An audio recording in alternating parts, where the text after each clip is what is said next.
여러분 안녕하십니까? 저는 장태동 행정사입니다. 저는 매일 아침 이렇게 산에서 맨발 걷기를 1시간 반 정도 한 후에 행정사무소에 출근해서 일을 하고 있습니다. 자, 여러분들 오늘 이렇게 대자연이 지금 초록이 뭐 아주 무성해지고 정말 너무 좋습니다. 이러한 그 좋은 환경 속에서 차라리 이 영상을 올리는 게 낫겠다. 영상을 찍는 것이. 딱딱한 사무실에서 이렇게 영상을 촬영하면 여러분들도 답답하고 저 역시 답답합니다. 그래서 이렇게 맑은 공기 속에서 계속해서 지금 영상을 이렇게 찍는 거로 그렇게 생각을 했습니다. 여러분들 눈이 시원하시죠? 오늘도 제가 공익신고에 대해서 조금 더 자세하게, 조금 더 여러분들이 놓치기 쉬운 부분, 그런 부분, 그러면서도 아주 중요한 이런 것을 만약에 여러분들이 모르면은 큰 낭패를 당할 수 있습니다. 또 공익신고를 하나만 합니다. 그래서 공익신고, 부패신고 한다는 건 뭐냐, 내 모든 것을 걸고 있기도 하거든요. 야, 이게 내가 잘못되는 게 없을까? 내가 회사에서 쫓겨나지 않을까? 야, 이건 내가 불이익 당하지 않을까? 우리 가족들 안전할까? 여러 가지가 이렇게 전전긍긍하면서 하는 것이 공익신고, 부패신고입니다.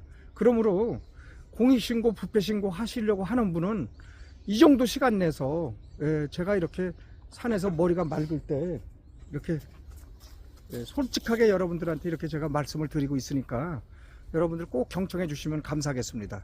또 행정사 분들도 앞으로 이런 업무를 하실 때 참고할 수 있도록 여러분들이 이렇게 같이 봐주시면 좋다는 생각이 듭니다. 여러분들이 공익신고를 할 때 이 정도는 알고서 신고해야 되겠다, 그런 거 조금 여러분들이 잘 관가하기 쉬운 거, 그런 부분을 제가 한번 말씀드려 보겠습니다. 첫 번째, 공익신고는 우선 공익신고를 하려면 491개 법률에 해당이 돼야 된다는 거 제가 말씀드렸죠. 공공의 이익을 침해하는 법이에요. 그게 주로 그 491개 법을 다 외울 수 없어요. 그냥 공익을 침해한다, 뭐가 있겠어요? 국민의 건강을 해친다, 또 뭐 환경을 해친다, 또 뭐 공공의 어떤 뭐 통행 수단 이런 걸 해친다, 뭐 건축물을 잘못 지면은 뭐 그 문제가 생기면은 일반 국민들이 피해 보죠. 그래서 뭐 도로법, 건축법, 그다음에 이제 환경 이해, 환경 관련 법률, 그다음에 보건 국민의 건강 이런 거, 또 재난 재해. 그래서 어떤 그러한 행위가 다른 사람한테 미칠 수 있는 거, 이렇게만 알면 됩니다. 그러면 그 중에서 신고 대상은 뭐냐? 그거 뭐 아무거나 신고하면 안 되겠죠. 거기에서 법률이 위반이 돼야 돼요. 그러면 더 자세히 말씀드리면은 벌칙에 나오는 그런 규정을 봐야 돼요. 그럼 벌칙이라는 거는 모든 법률에 있어서 법률에 명시가 되어 있죠. 벌칙은 시행령에 명시가 되어 있지 않아요. 벌칙은 반드시 법률에 명시가 되어 있어야지 돼요. 자, 법률에 명시되어 있는 그런 벌칙이어야 돼요. 벌칙. 그 다음에 이제 최근에 행정처분도 되게 해놨어요. 그러니까 그것을 잘못해서 벌칙은 이제 사법벌을 얘기하는 거죠. 재판에서 받는 벌칙을 사법벌이라고 하고, 그 다음에 행정기관에서 주는 뭐 과태료라든지 그런 거가 바로 행정처분입니다. 그래서 벌칙과 행정처분을 위반했을 때 공익신고 대상이 된다. 그래서 그런 거 정도는 알고 또 검색해서 또는 뭐 문의를 해서 이렇게 하는 게 좋을 것 같습니다. 여러분, 그 공익신고자 보호라는 말씀 들어봤죠? 공익신고로 보호가 되려면은 보호를 받아야죠. 뭐 그 해당 기관이나 뭐 해당 회사 이런 데서 불이익 처분을 한다든지, 뭐 내 신분을 누설한다든지, 내 신변을 위협한다든지, 어떤 이런 불이익 처분이 있을 거 아닙니까? 그런 거를 받으려면은 공익신고자로서 인정을 받아야 됩니다. 권익위에. 그래서 권익위가 공익신고자라고 인정을 하면은 그때부터 공익신고자에 대한 어떤 보호를 받을 수 있는 겁니다. 자, 그런데 공익신고를 권익위 안 했다고 그래갖고서 공익신고는 그 말씀 드려야 되겠네요. 공익신고는 권익위에만 하는 게 아니에요. 수사기관, 뭐 경찰청, 뭐 저기 감사원, 뭐 상급기관, 해당 기관, 가장 중요한 거 말씀드릴게요. 공익 위반 행위를 한 당사자한테, 당사자가 주로 이제 상급자라든지 그 행위 당사자, 뭐 동료도 되겠죠. 거기에 너 이거 해서는 안 된다 하고서 신고를 하는 거, 그것도 신고에 들어간다 이 말입니다. 자, 공익신고가 그 당사자 외에 어떤 뭐 상급기관이나 감사기관이나 수사기관 이런 데만 하는 게 공익신고 아니냐, 이렇게 생각하면 안 됩니다. 당사자에게 너 이거 해서는 안 되는데 왜 했냐, 그래서 공익 침해 행위를 하는 사람도 된다 이거죠. 그래서 이제 그럴 경우에 내가 정식으로 신고 안 한 건데, 그러나 그게 된다니까요. 당사자에게 내가 그거에 대해서 너 이렇게 잘못한 거 아니냐 하고서 신고를 하면 된다 이거죠. 말을 한 거 있으면은 그 근거가 없으면 안 되죠. 근거가 있으면 되는 겁니다. 자, 여러분 꼭 유의해야 될 게 또 있습니다. 공익신고 하는 분들이 이런 걸 잘 모르고 공익신고를 해버리니까 자기 신분만 누설되고 회사로부터 불이익 시큰 받다가 아무 효과도 없이 그냥 끝나는 경우가 많이 있습니다. 자, 공익신고는 자기 신분에 대해서 동의하지 않으면 안 됩니다. 자기 신분에 대해서 동의를 안 하는 분이 그렇게 많아요. 왜냐하면 신분이 누설될까봐. 그런데 신분을 내 신분 공개하는 거에 대해서 동의하냐, 신분 공개에 동의하지 않느냐, 이거를 선택하는 난이 있어요. 청년 포탈에 신고할 때 보면은. 그러면 내 신분을 공개를 안 해야죠. 그래갖고 전부 비공개를 누른다니까요. 비동의.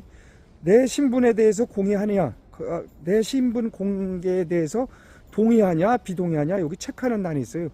거기 갖다가 전부 비동의를 눌러, 비동의를 눌러. 내 신분 공개를 해서는 안 된다, 공개해서는 안 된다 하고서 누르거든요. 그러면 그때부터 공익신고는 종친 겁니다.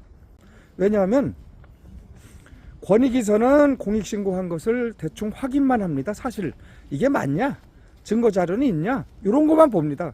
그래갖고서 조사기관에 줍니다. 조사기관은 어디냐면은 그거에 대한 감사기관, 상급기관, 또 뭐 사법기관, 검찰청, 이런데 그냥 넘기는 역할만 하는 거예요. 쉽게 얘기해서 권익위는. 자, 그런데 여러분들이 신분 공개에 비동의했다, 나 신분 공개 원치 않는다, 이렇게 하면은 권익위서 어떻게 하는지 알아요? 이름 가리고, 뭐 이름을 유추할 수 있는 만한 거, 그 직장에 그 사람이라 만한 거는 알아서 그냥 막 싹 가려요. 거의 다 가려버려 그냥 신고서에 가리니까 이게 누가 했는지 모르잖아요. 더 웃기는 게 뭔지 알아요? 증거자료조차도 웬만한 거 다 가려요. 그래서 이제 그게 수사기관에 갔거든요. 경찰서에 미리 갔는데 이제 그게 하도 연락이 없어서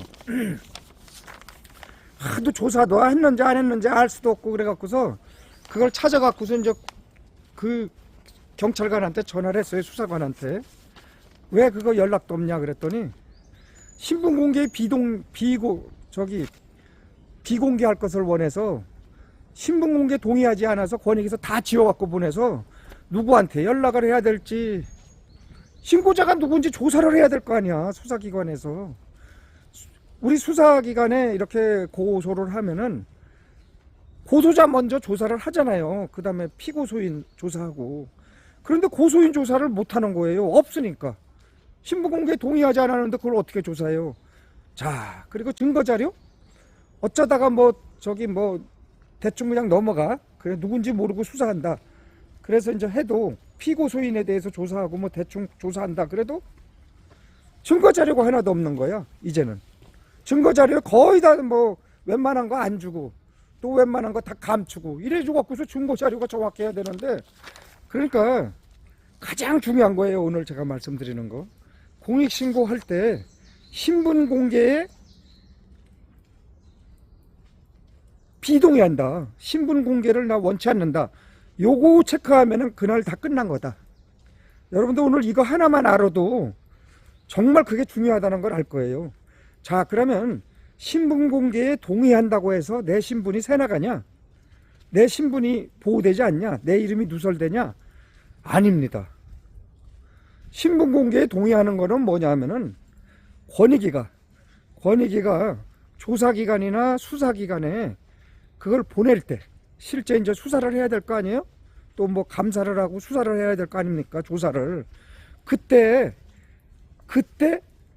신고자 이름을 가리고 하느냐 안 가리고 하느냐 요거거든. 그게 외부로 누설해도 되냐 안 되냐 이 얘기가 아니란 말이야. 어떻게 공익신고자 신분을 누설합니까? 5년 이하의 징역을 살아요. 신분 누설하면 5년 이하 징역 5천만 원 이하 벌금에 처하게 돼 있습니다. 자, 그래서 경찰서에서 됐든 권익위가 됐든 뭐 어디 감사기관이 됐든 신분을 누설하는 그 공무원이 책임지게 돼 있다니까요. 그 누설한 사람이 책임을 져. 조사를 해. 내 신분이 누설돼 있다. 자꾸 나한테 누가 공익신고 한다고 묻는다. 그러면은 그거는 누군가는 누설했을 거 아니에요. 그 누군가를 찾아내는 거지. 아이 그 권익위에 내가 신분 공개 동의한다고 해서 그거를 체크했더니 조사기관에서 마음대로 내 신분을 알려준다? 아니라니까요. 그런데 이런 법이 제대로 정리가 돼야 되는데 법이 그냥 그렇게만 해놨어요. 그리고 권익위가 너무 과도하게 몸조심하는 거야. 이게 벌칙 규정이 있으니까. 그러니까 웬만하면 자료 다 안 줘. 그러니까 수사를 못해. 아예 끝나는 거야. 그러니까 공익신고 내가 할 때 내가 신분에 공개에 비동의한다 그러면 끝났어요. 그분은 아예 안 했다고 생각하면 됩니다.